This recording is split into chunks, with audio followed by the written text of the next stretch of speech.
السلام علیکم بچوں، میرا نام حافظہ ہے اور آج میں آپ کو ایک مزیدار کہانی سنا رہی ہوں۔ اس کہانی کے ذریعے ہم سیکھیں گے کہ کہیں بھی جاتے ہوئے اللہ تعالیٰ سے ہم اپنے لیے حفاظت کی ضرور دعا مانگیں۔ پکنک کا دن۔ آج چنو منو کی خوشی کا کوئی ٹھکانہ نہیں، کیونکہ آج ابو جان سب گھر والوں کو پکنک کے لیے جھیل پارک لے جا رہے ہیں۔ جلدی جلدی سب نے سامان تیار کیا۔ مزے مزے کے پھل، جوس، بریانی اور چاکلیٹ لیے گھر سے باہر آئے اور دادی ماں نے بلند آواز سے دعا مانگی۔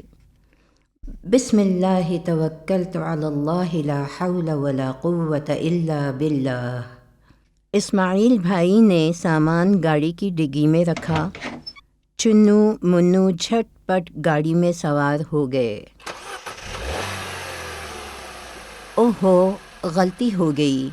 اسماعیل بھائی نے یاد دلایا کہ سفر کی دعا اور سواری میں بیٹھنے کی دعا تو پڑھی نہیں۔ چنو منو بہت پیارے اور سمجھدار بچے ہیں۔ بڑے بھائی کی بات فوراً مانی اور گاڑی سے اتر کر بولے، بھائی جان، پکنک کی خوشی میں تو ہم دعا بھول ہی گئے۔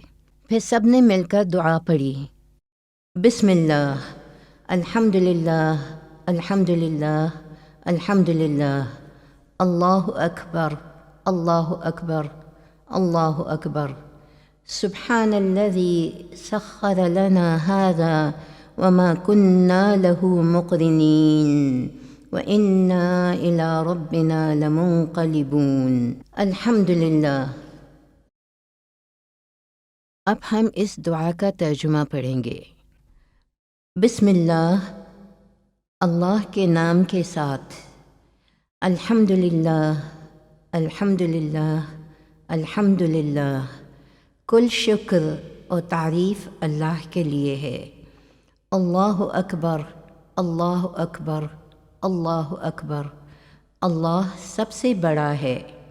سبحان الذی سخر لنا هذا وما كنا له مقرنین وَإِنَّا إِلَىٰ رَبِّنَا لَمُنقَلِبُونَ۔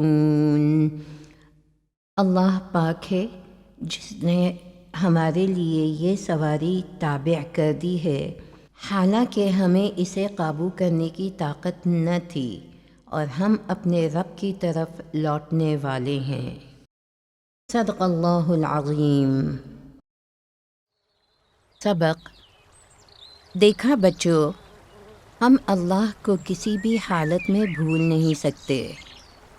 ضروری ہے کہ یہ حفاظت کی دعا ہر سفر سے پہلے پڑھی جائے۔